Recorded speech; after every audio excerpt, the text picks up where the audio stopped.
Ser ou não ser, eis a questão. Tudo bem, pessoal? Professor Diego de Filosofia, novamente com vocês aqui. Comecei com Shakespeare justamente para enunciar que o tema da aula de hoje é justamente ser e não ser. Analisaremos então aqui o último bloco, na verdade, dos dois filósofos pré-socráticos aqui que vão englobar definitivamente esse assunto. Depois deles teremos lá os sofistas e efetivamente Sócrates, o grande e primeiro filósofo dessa nova fase chamada fase antropológica, mas isso é para a semana que vem. Tudo bem, pessoal? Então eu peço que vocês acompanhem pelo livro de vocês. Só relembrando, né? A gente já viu entre os pré-socráticos Tales de Mileto, na sequência vimos os pitagóricos e hoje vamos arrematar esse bloco, então, como eu disse, a partir de Parmênides e Heráclito. Começando então pelo primeiro, o Parmênides ele é considerado o precursor daquilo que a gente chama em filosofia de ontologia. O que é ontologia? Está escrito lá no livro de vocês, é o estudo do ser, ontos, ser no grego. Por que ele é considerado o precursor dessa subdisciplina, né, da filosofia? Justamente porque ele propõe como arquê de toda a realidade que tudo é ser. E o que ele quer dizer com isso? Ele percebeu que a essência, ou seja, a estrutura fundamental e o princípio gerador de tudo é aquilo que ele chama de ser.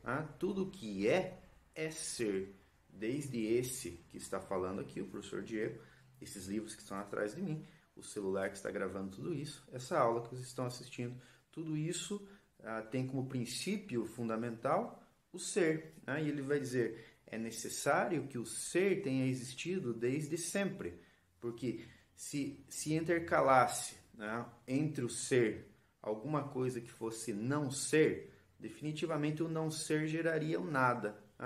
Desse modo, o ser é necessário que desde sempre, eternamente, então, ele seja o mesmo ser.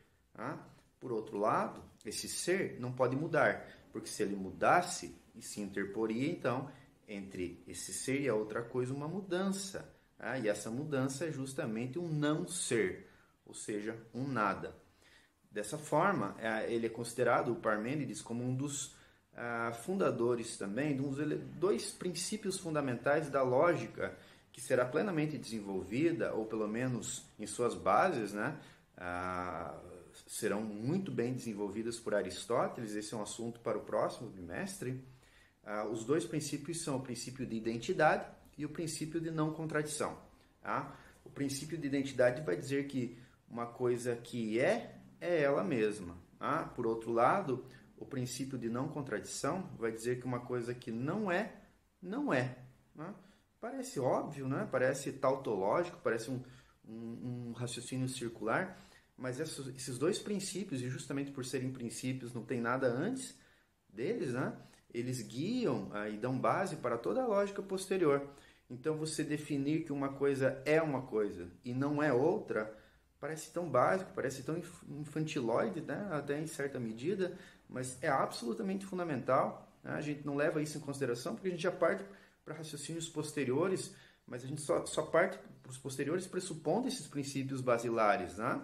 E quem reflete inicialmente a respeito disso, Parmênides, que vai dizer então que o ser é e o não ser não é. Tudo bem? Esse é o nosso Parmênides, então. Engraçado, né? A gente está aqui século V, mais ou menos, antes de Cristo. Mais ou menos na mesma época, tinha um outro cara chamado Heráclito, que vai dizer exatamente o contrário disso. Ele vai dizer, o Heráclito, então a gente já está partindo para outra metade da aula, né? O Heráclito é considerado um filósofo muito excêntrico. Ele era considerado assim, um sujeito meio misantropo. O que é um misantropo? É o contrário do filantropo. Ele não gostava muito de gente. Ele é um sujeito meio avesso ao contato com outras pessoas. Esse sujeito ele vai dizer que tudo é movimento. Ele enxerga, ele olha para a realidade e ele vai dizer a arquê das coisas é a mudança. É dele aquela frase famosíssima que vai dizer: ninguém se banha duas vezes no mesmo rio. Guardem bem essa frase, porque ela indica o modo como Heráclito enxerga o movimento das coisas, a mudança das coisas, a relação conflituosa entre os opostos. Ele vai dizer, a realidade só funciona justamente porque ela é mutacional, ela é sempre um conflito constante. Então, a roda que gira, que faz movimentar e faz com que a existência das coisas ocorra, é justamente a relação opositiva, dialética. A palavra dialética não aparece ainda em Heráclito, mas a gente consegue perceber isso. Explicarei isso para frente para vocês, o conceito de dialética em Aristóteles especialmente. Mas fiquemos com essa primeira noção. Por isso que ele vai dizer que tudo é fogo, mas notem bem, quando ele diz que tudo é fogo, não é da mesma maneira que Tales de Mileto, por exemplo, vai dizer que tudo é água. Quando Tales diz que tudo é água, ele está olhando de fato para o universo físico, para a realidade física, ou seja, enquanto a natureza se evidencia aos nossos olhos.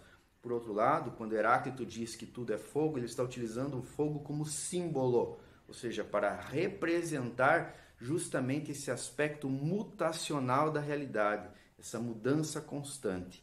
Tudo bem? Então, nesse sentido, para ele, tudo é não ser. E aí voltamos para o início da aula, quando Hamlet, o personagem, o príncipe da Dinamarca, diz que ser ou não ser, eis a questão. De fato é essa a questão. Definir, por exemplo, se a existência humana tem um limite, que é a morte, e depois da morte há um não ser, ou seja, um nada absoluto.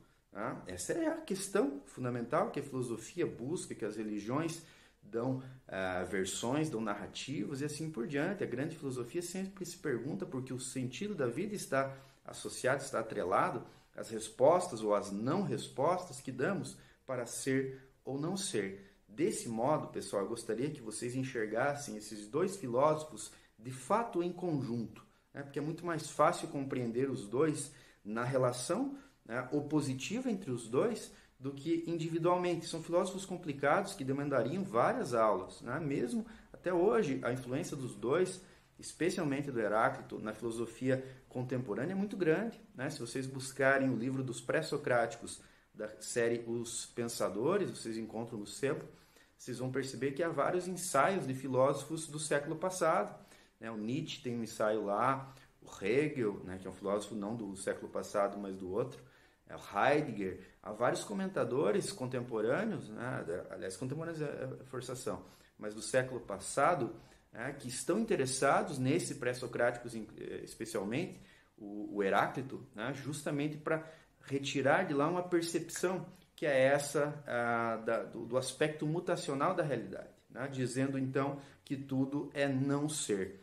E alguém deve estar se perguntando aí, professor, mas quem estava certo entre os dois?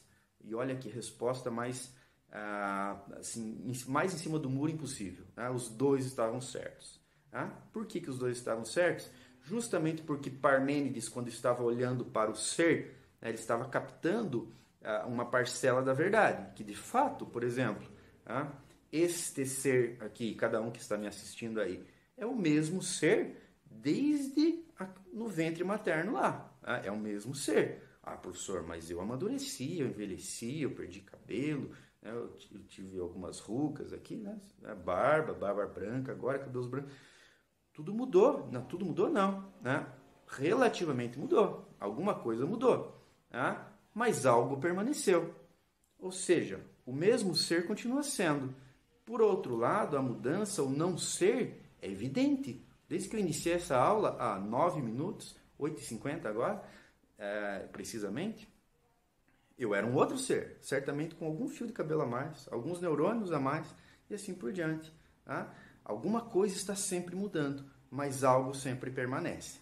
Os dois estão certos. E quem que vai resolver esse problema definitivamente e com uma genialidade sem igual até o momento? Aristóteles. Aristóteles, que é assunto do bimestre que vem, vai olhar para esse problema levantado por Parmênides e Heráclito e vai dizer: os dois enxergaram aspectos diferentes, mas complementares de um mesmo produto, digamos assim, de uma mesma substância. De fato, somos seres que permanecemos, ou seja, somos. Por outro lado, não somos, porque mudamos. E como juntar isso aqui? As duas respostas, em Aristóteles teremos essa resposta. Tudo bem, pessoal? Espero que vocês tenham, então, compreendido esse primeiro grupo de filósofos, né, que inauguram, de fato, a filosofia ocidental, que são os pré-socráticos, encerrando de maneira brilhante com Parmênides e Heráclito. Os próximos passos serão fantásticos agora, depois de sofistas, Sócrates, Platão e Aristóteles e o resto. A gente vai se vendo aí, tá bom? Um forte abraço, até logo.